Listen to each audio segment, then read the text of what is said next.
We've all carried resentments.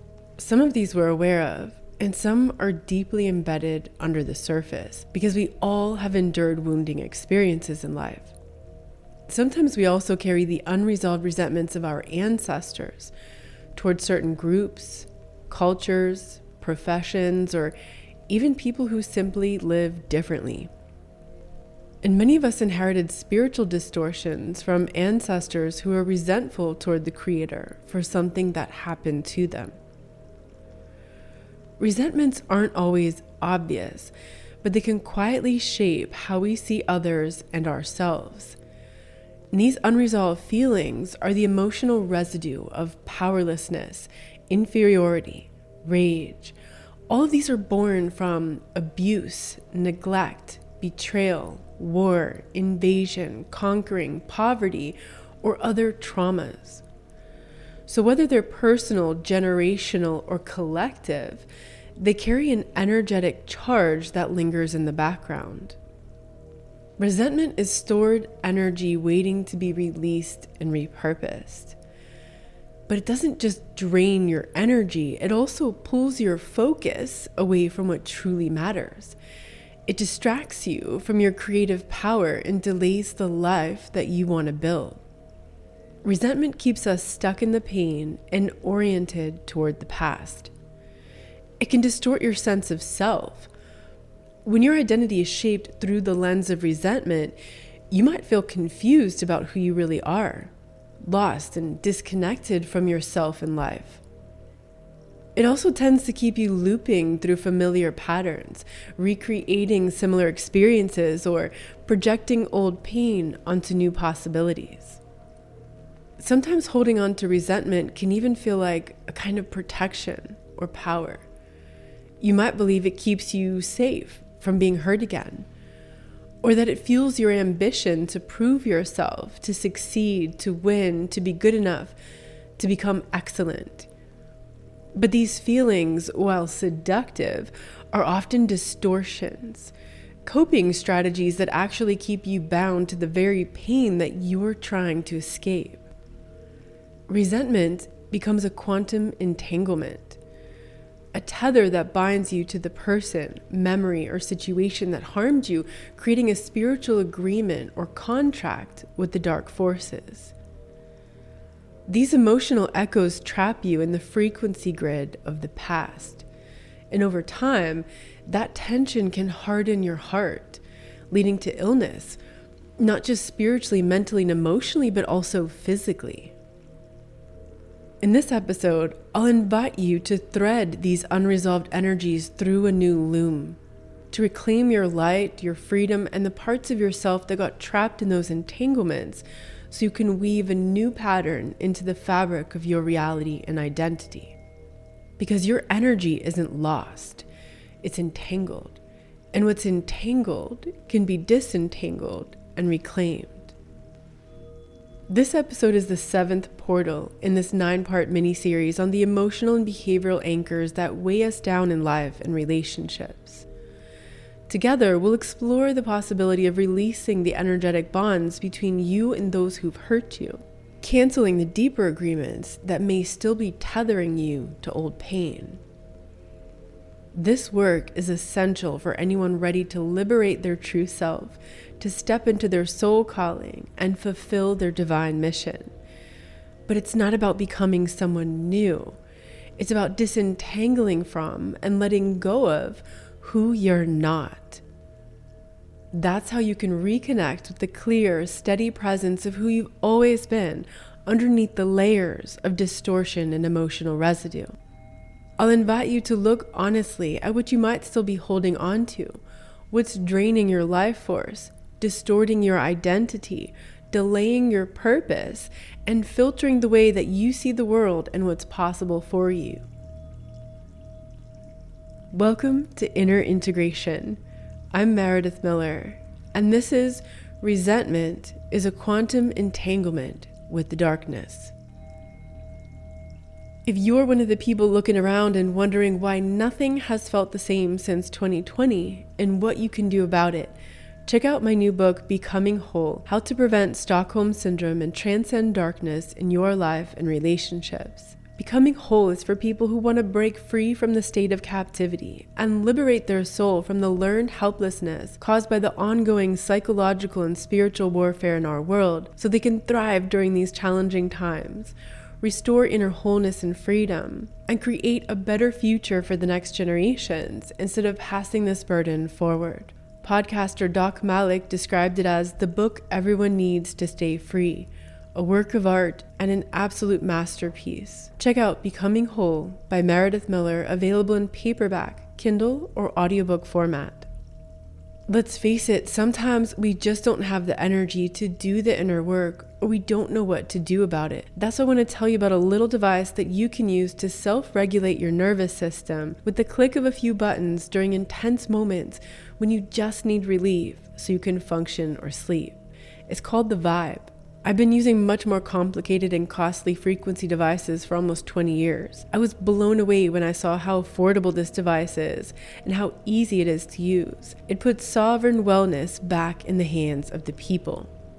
This little pocket device uses frequencies to relieve symptoms like anxiety, inflammation, insomnia, neck pain, back pain, fibromyalgia, headaches, irritability, depression, brain fog, heart issues, and more. You can use it on your dogs, cats, and horses too. It's based on technology with a 98% success rate in alleviating the symptoms of post-trauma. Your search for PEMF on PubMed will yield hundreds of scientific studies revealing its potential benefits. If you want to get your vibe, you'll find the link to this affordable device in the show notes.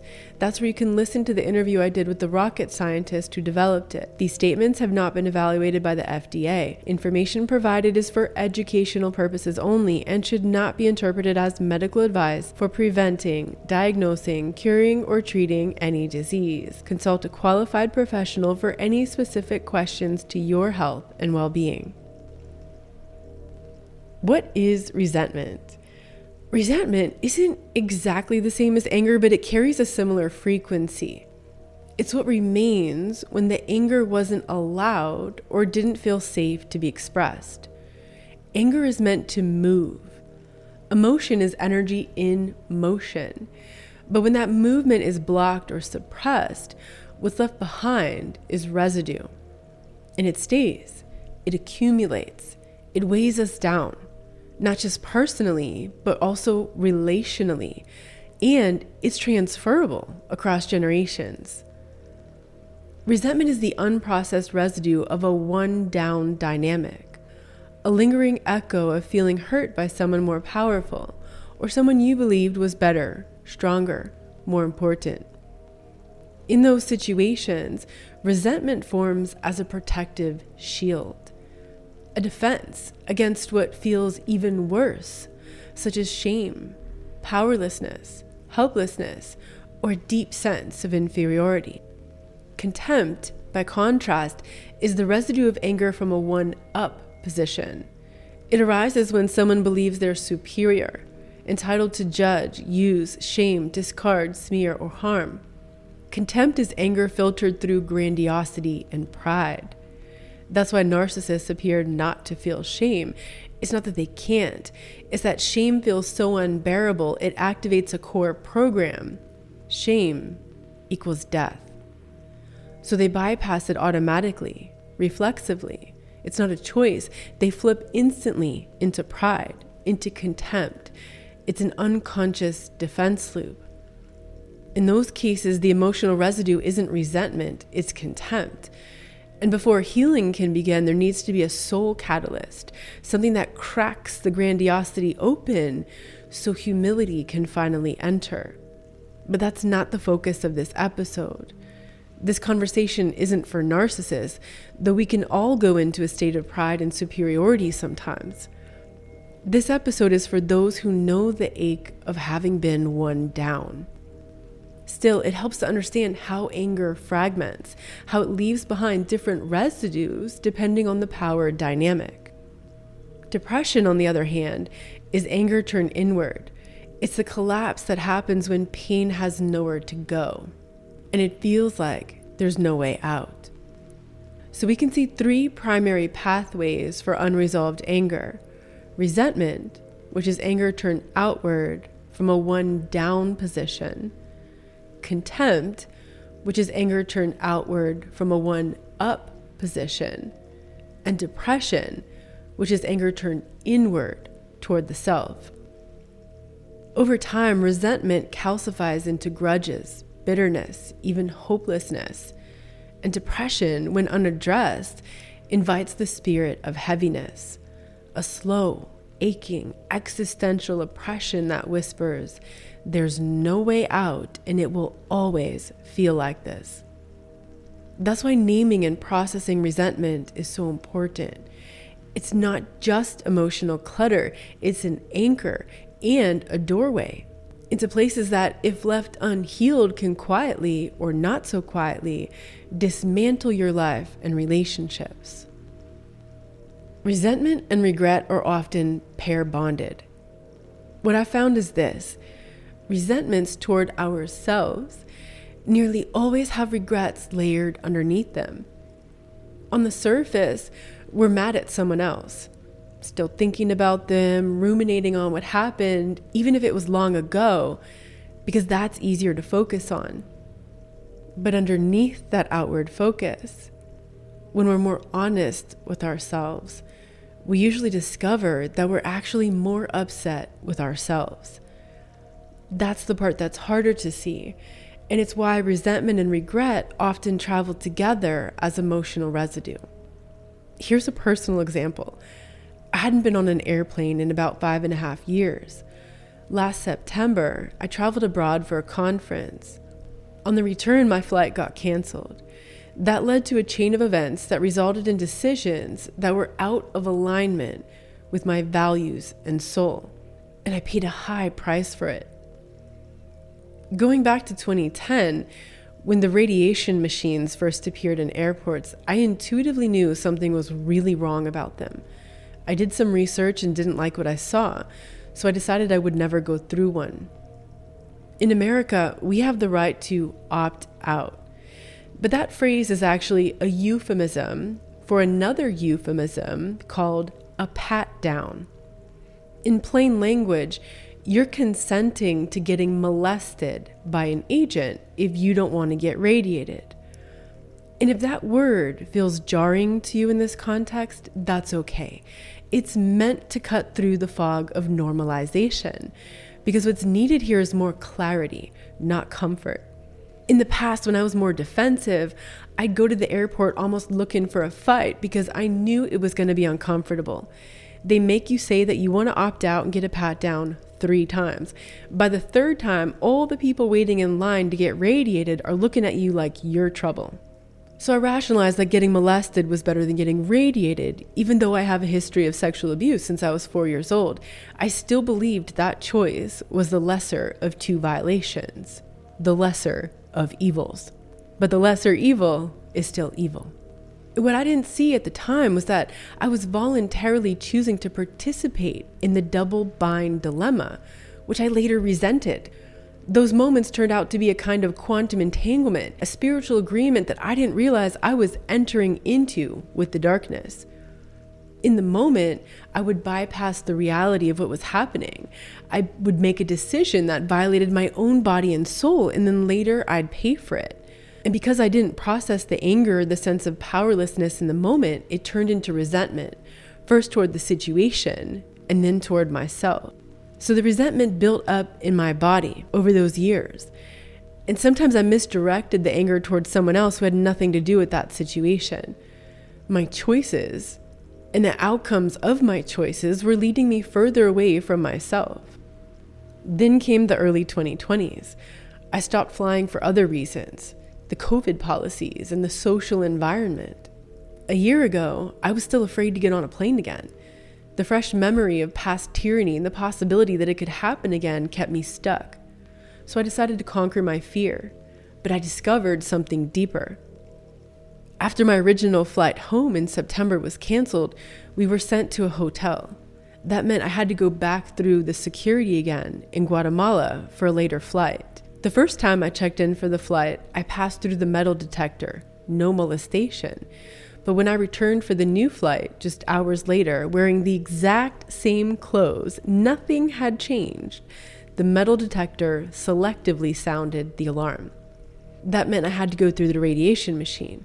But being in a foreign country without clear rights, I wasn't prepared to argue and find out what would happen if I said no. I just wanted to go home. So I complied, hoping for the best, trying to hold myself in a powerful state and imagining that the radiation would just bounce off me. Minutes later, at the gate, 2 people from the conference who were with me during the canceled flight detour said, "Whoa, you look really tired." At the time, I didn't feel that shift. I wasn't suddenly more tired than I was just 5-10 minutes before. But later, when I spent the next month very ill with brain damage and neurological symptoms from the radiation, it became clear that's what they saw in my eyes. My book had just been published that very day, as I had found out from the publisher while on the way home. A moment that would normally have been exhilarating, but because of the cognitive impairment afterward, I couldn't schedule interviews or make plans. My brain was not working well. I couldn't think clearly. I spent weeks in bed, barely able to handle daily responsibilities and stewing in the anger. At first, I was pissed at the whole situation, how fucked up it is that we have to consent to get radiated or molested just to travel on an airplane. And I compared it to the COVID double bind that many people faced. Get vaxxed or lose your job. Get vaxxed or lose your right to get an education. Get vaxxed or lose your ability to see loved ones or participate in public life. Get radiated or molested to get on an airplane. Those are false choices. And it's a demonic trap when coercive trade-offs are presented as the only options. There's always a trade-off when we make agreements with the darkness. You have to sell a part of your soul to get something else that you think you need or want. And the result is counterfeit. Counterfeit safety, counterfeit power, counterfeit freedom. So in retrospect, what I eventually saw during that time in bed recovering yet stewing on the resentment was that I wasn't even angry at them. I wasn't angry at the security agents who are the gatekeepers of the double bind choice at the airport, because really they're just people with minimum wage jobs trying to survive and support their families. But that's when I realized that the deeper anger was at myself. I was mad at my own decisions for participating in something that violated my body and soul. I repented for that. Then I began to process the resentment toward myself.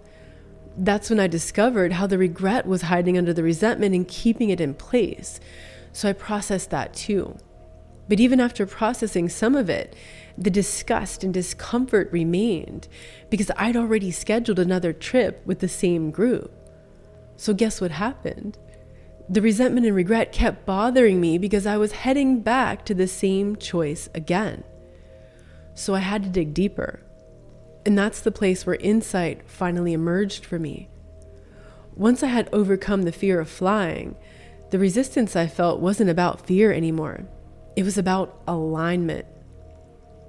We stay angry at ourselves when we keep repeating decisions that violate our own truth, our own soul. And that's true in relationships too. Maybe you clear one resentment, but you're still mad at yourself because you're making the same misaligned choices in a different context, relationship, or situation.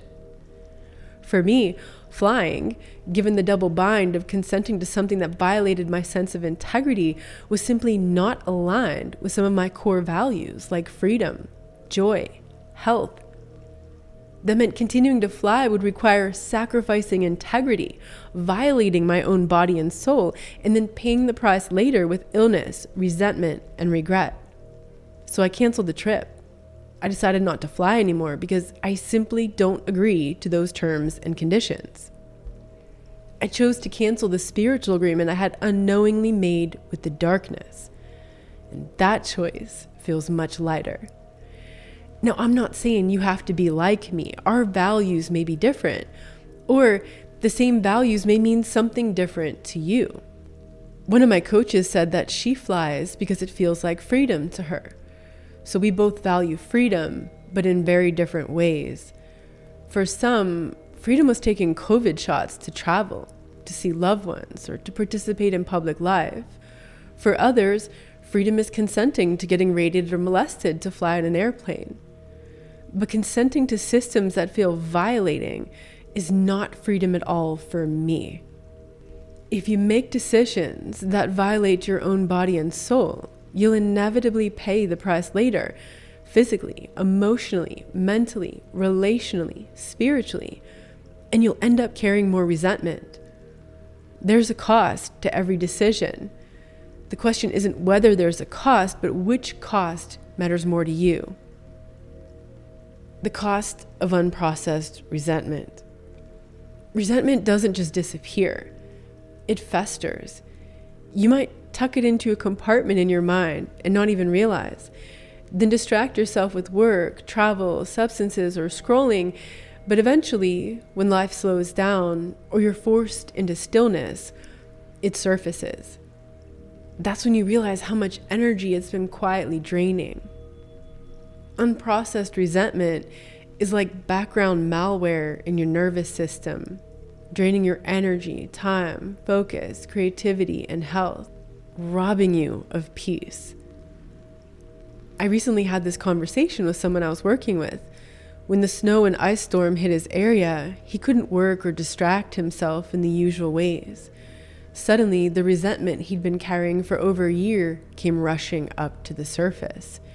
He found himself pacing the house, stewing, ruminating. This is common.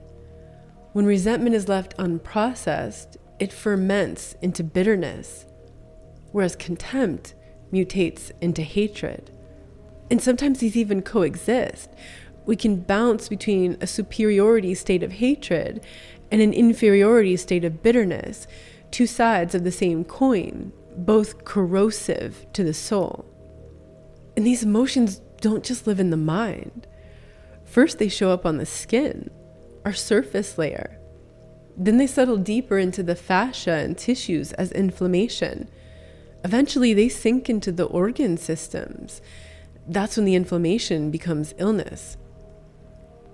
And I'm saying this not as a theory, but as someone who carried so many different resentments for decades until I finally started to do the work 2 years ago. It's ongoing. Every time something new surfaces, like the airport story, I return to this work of dissolving resentments. The good news is, in many cases, dis-ease can begin to reverse when we release resentment, regret, and rejection. We'll talk more about rejection in the next episode. Resentment, which is often coupled with regret, is like an energetic knot in the body, in your consciousness, warping the space-time of your being. But when you dissolve the knot, your system can return to homeostasis, your natural state of equilibrium. But homeostasis gets interrupted when we carry the residue of the past. Collective entanglements and the power of alignment.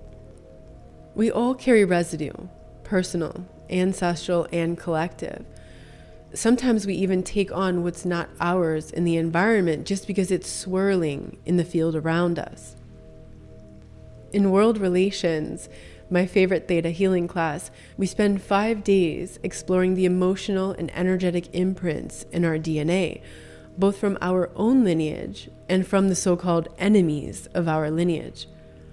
We muscle test for things like resentment, hatred, superiority, fear, jealousy, and other things toward our own lineage and the so-called enemies of our ancestors. Some of the insights that I got through this work I shared in earlier episodes in season 2 of the podcast, such as the Irish and Caucasus Mountains ancestral patterns that I discovered I was carrying. For me, the theme that came up over and over was resentment. That's why I'm dedicating an entire episode to it. You could say that I'm a bit of an expert on carrying resentment, so I know what it does to the body, to relationships, to your entire trajectory in life, and I know how liberating it is to finally dissolve it. On a larger scale, this work has global implications. Several years ago, a campaign called The DNA Journey by Momondo featured people discovering that they carried the DNA of the very groups that they'd been taught to fear or hate. The video link is in the show notes if you want to watch it. It's really good. I wish there were more ethical companies offering DNA analysis, because the more we understand where we come from and our interwoven roots across humanity, the harder it is to sustain superiority, hatred, resentment, and fear. The world might be a better place. Some people grow up in angry households. Many people grow up in homes where anger isn't allowed, at least not for you. Often this is because parents feel threatened by anger and equate it with losing control. That becomes a distorted sense of safety. It's normal to feel righteous anger. And anger itself isn't bad. Sometimes it's necessary, protective. But the distortion is when the anger feels like power.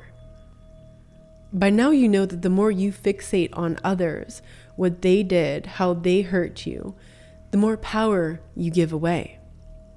It can only take you so far in your journey to keep blaming others. There's a level of truth to that. It happened. It mattered. It was real. And also, that's not where you'll find your power or your freedom. That's why content focused solely on narcissistic abuse can be disempowering. It centers the abuser. It orbits around what they did rather than bringing your power back home. Same with the so-called freedom movements. When all the focus is on the evildoers of society, we're still giving our energy to them, and that only makes them stronger. And then comes the most dangerous distortion of all, rage as empowerment. You can see this woven into so many social, political, and religious campaigns. This is a psyop at play, and it keeps people in the powerlessness. Chaos, whether meticulously planned or opportunistic, gets weaponized through dual narratives.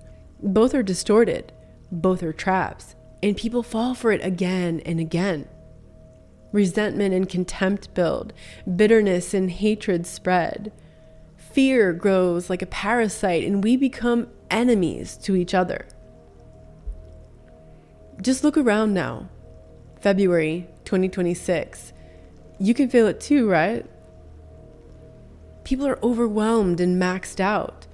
In fight, flight, freeze, and fawn.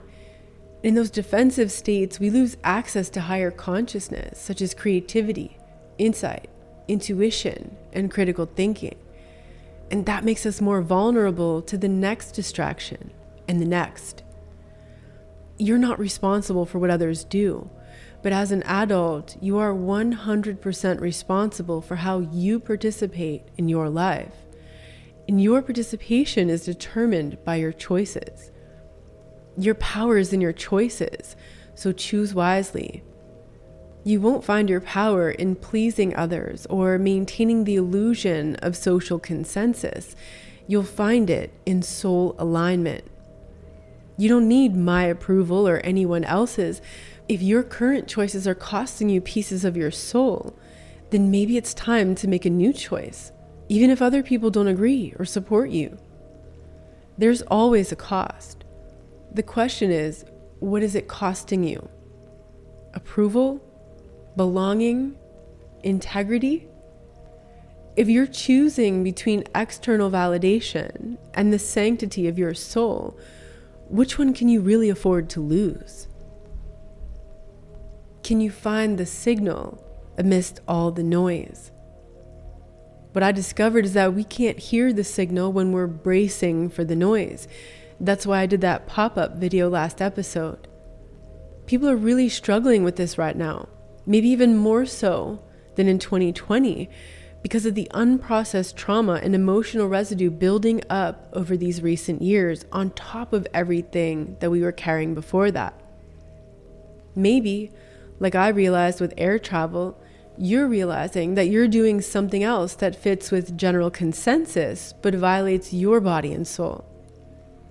As long as we need other people's approval and validation, their agreement, likes, comments, follows, we're still outsourcing our responsibility.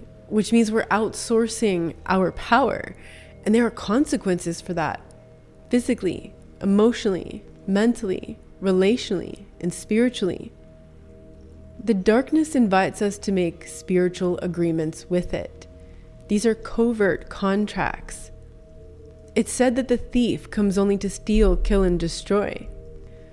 The adversary tries to steal our peace, our joy, our purpose. It wants to kill our faith, our self-worth, and our relationships. And it aims to destroy all that is good as it brings ruin and spiritual death in order to promote the kingdom of darkness in this world. But what's often not said is that the darkness requires our consent. It comes disguised as desire or necessity. But even when things are unfair, you still have a choice. When we dissolve resentments, we can disentangle from those agreements that lead to counterfeit results. We stop outsourcing our responsibility and reclaim the power we gave away. That's the shift from the external fixation to internal alignment. And that's where true power begins. Resentments guard the gate of regret. Resentment is the sediment of unvoiced truth, the words you couldn't say, the actions you didn't take, the boundaries you wished you'd held in the moment when someone else hurt you. It becomes a kind of quantum entanglement with those we feel hurt by, but it's subtle and easy to overlook, especially when the resentment feels like protection. Because sometimes resentment feels like power, like armor, strength, a reminder of what not to go back to. But that's the trick. That false sense of protection, the counterfeit protection, is often what keeps us stuck, looping in the very pain that we want to move beyond. Sometimes what you wish you would have done isn't always coming from your true self. Often it's the ego speaking, a defensive strategy, wanting to be right or get even, to punish someone, to win. But when someone transgresses against us, whether through abuse, betrayal, manipulation, or other forms of harm, we often walk away carrying the heavy bag for them. That bag is called resentment. It is one of the cruelest, dirtiest tricks in the game of spiritual warfare. You carry the residue of the crime, but it wasn't a crime that you committed. And here's where it gets really tangled. It's hard to tell what's truly ours and what we unknowingly picked up from someone else until we're willing to get radically honest about the regret hiding underneath the resentment. That's the turning point, from external fixation to internal clarity. Maybe you've seen this in your own life. Maybe you've seen it in the collective field. The righteous rage toward those who committed crimes against humanity and those who enabled them.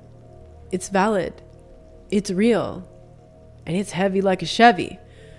Because trauma doesn't just pass through us, it leaves traces, shadows. It plants a little piece of the darkness inside of us. And it's not fair. But if we leave it unaddressed, that darkness grows and festers over time. Eventually it consumes us. It drains our life force, hollowing us out through illness, distortion, despair. Or it drives us to lash out and destroy someone or something else. Sometimes it's both inward and outwardly consuming. I can't emphasize this enough. Resentments will drain your life force. They will shape shift your identity, and they'll slowly convince you that that's the real you. That's the trap. That's the spiritual agreement with the darkness. We think we're protecting ourselves through resentment, but we're actually building a cage inside our own soul. And then, once we're trapped, the darkness torments us through the very agreement that we made. It whispers poisonous lies, and we start to believe them. It tricks us into doing things against our integrity, and then we really start to dislike ourselves. Deeper and deeper we fall into the pit of despair, forgetting who we are, forgetting how to reclaim our power. Releasing resentments isn't just a decision. We don't simply decide to let go of resentment and magically we stop being mad. It doesn't work like that. It's not just a decision you make, though the decision to begin the process is powerful. What's required is digestion. Resentment is dense and layered. So to release it, we have to break it down, unpack it, understand it, and then extract the nutrients, what it taught us, before releasing the waste. Even the most painful experiences carry some kinds of nutrients. Not because you deserve the pain, but because your soul is designed to transmute energy, to alchemize experience into wisdom and other gifts that you can then share with others. Once the resentment is metabolized, forgiveness becomes effortless. Not because they apologized, not because justice was served, not because it was okay, and not because the relationship healed, but because forgiveness honors your own heart, because it restores your inner peace. And the same is true with regret. Once regret is processed, self-forgiveness flows naturally, and the relationship with yourself becomes whole again. But if you try to forgive before digesting the resentment or regret, it's not forgiveness. It's bypassing. Bypassing is skipping the inner work in favor of doing the so-called right thing. It's like trying to fast forward healing. It may look like spiritual maturity on the outside, but inside, the residue remains. That's why we begin by naming the resentment, identifying it, articulating it, sitting with it, and then gently releasing it. So you might be wondering, where do I start? Start here. Ask yourself, who do you ruminate about? What memories play on loop? Who do you find yourself arguing with in your mind? You'll notice this script running in your self-talk. Imaginary arguments, mental rehearsals, stewing on stories that you retell again and again. That's your signal, but it'll only creep in when you're not distracted by other things. So if you want, set aside some time intentionally to explore this. And if you want to go even deeper, ask yourself, what childhood needs went unmet? You'll hear it in your self-talk. You'll notice it in your recurring memories of childhood. You'll feel the pain surface in your relationships. You'll see it in your triggers. It's in the places where you say, they don't care, they don't see me, I don't matter. That's the voice of resentment. And that voice wants to be heard. It was real, it happened, and it mattered. You're allowed to name what was never given a voice. And you don't have to stay stuck there. Because once you do name it, you can ask, is this still serving me to carry the resentment? Maybe it is. Maybe the resentment still offers a benefit, like a sense of protection or motivation. Maybe it still feels useful, and that's okay. This isn't about pressuring yourself. It's about recognizing your choices and the new possibilities for you. But know this, resentment is a soul contract, a quantum entanglement. It binds you to the one you resent, whether they're near or far, alive or dead, and it drains you. It's exhausting to carry someone else's energy. It's exhausting to stay entangled with what you've already tried to walk away from. Resentment lets someone live rent-free in your system. It allows them to keep wounding you long after the event has ended. So today, I'm inviting you to look gently at the contracts you may have unknowingly signed. These are the energetic bonds still holding your soul hostage. And ask yourself, do I want to be free? Because you can dissolve them. You have that authority. You can choose to release yourself from the obligation of carrying that heavy burden any longer. And when you do, your peace, your purpose, your joy can start returning home. Here are some reflective prompts for releasing resentment and regret. For each person or situation that's still bothering you and stirring pain in your heart, you can return to this process. Some of these prompts are drawn from theta healing, and others are part of my own integrated practice.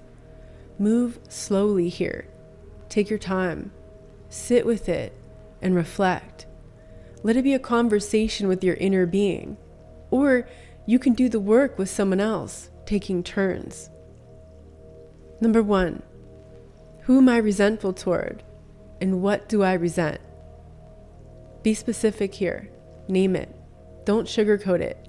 Don't breeze through it or minimize it. Let the truth be as raw as it needs to be. 2. What am I still carrying for them? Specifically name the weight, guilt, burden, pain, or shame that you've unknowingly taken on for them. Take your time. Go layer by layer. This might be a laundry list of things. Keep naming things until you name the one that makes you cry. That's the money shot. That's the keystone holding the whole resentment in place. Once you realize you've been carrying that for them all this time, let yourself acknowledge what it feels like to have that realization, because you probably didn't know until that moment. Give yourself permission to release yourself from the obligation of carrying all of that for them any longer. 3. How has it served me to carry that resentment until now? It may have felt like a protection, or control, or motivation, or reminder to not go back to something that hurt you. But there's a distortion here. It's not real safety to carry the resentment because it's a huge burden that's costing you something else you'd rather have. Name what that is. Number 4, what did I learn from the experience? Let this come from the higher self, not the ego. Look for the higher learning here. If the answer sounds like defense or blame, take a pause. Close your eyes and tune in to what your heart says. Higher learning speaks in virtues like compassion, courage, clarity, discernment, truthfulness, gratitude, humility. Keep in mind that life is about evolving into these virtues, so you don't have to have it all figured out and mastered. It's a learning in progress. Number 5, is there regret beneath the resentment? Often there is, and it's tender. This may be the challenging part to explore. You can follow a similar process of self-reflection to unpack the regret as the earlier questions about resentment. Number 6, what do I wish I'd done differently? Be honest with yourself, but not harsh or judgy or defensive. Then notice how you're trying to fix it. Perhaps by punishing someone else or yourself, proving yourself to someone else, perfecting yourself to feel worthy or accomplished. If so, that's the ego still speaking. So tune into your heart and ask, what would soul-aligned action have looked like in that moment? And imagine yourself choosing that now. Not to blame or shame the old version of you, but to honor the version of you coming on board now. Then you can do an exploration to discover what becomes possible if I let go. If I allow this resentment and regret to dissolve, what will I do with all that energy that I'm reclaiming? What new doors could open if I wasn't bound to the past or that person anymore?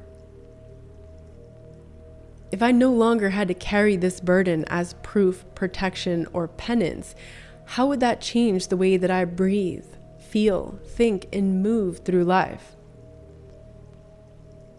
Who could I become if I finally let this go? You can pause this, go back and take your time with each question. If you work better with a written transcript, you'll find all the podcast transcripts posted to Substack on the Thursdays following the episode release. You can subscribe for free and you'll get those delivered directly to your inbox. Remember, you're working on one resentment and regret at a time. After you move through the self-reflection process, then take a moment to close your eyes and imagine your future self, free from this burden, living in lightness, clarity, and unbounded energy. Let yourself start to step into that version of you. Is there a resentment or regret that you deeply want to release, but you find yourself stuck and struggling to move through it on your own?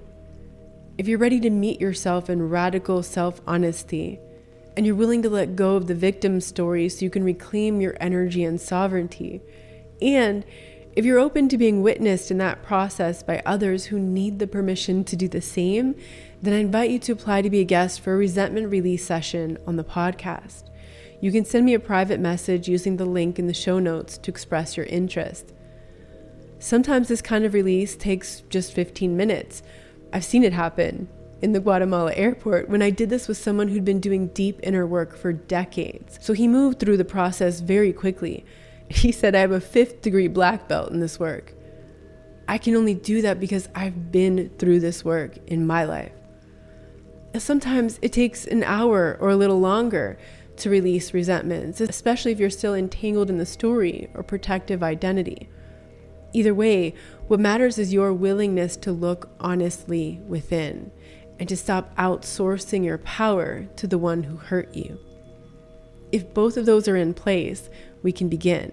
If not, it's just simply not your moment yet, and that's okay. Your liberation doesn't have to be rushed, but when you're ready, the dissolution of that burden can begin. Thank you for walking through this portal with me today.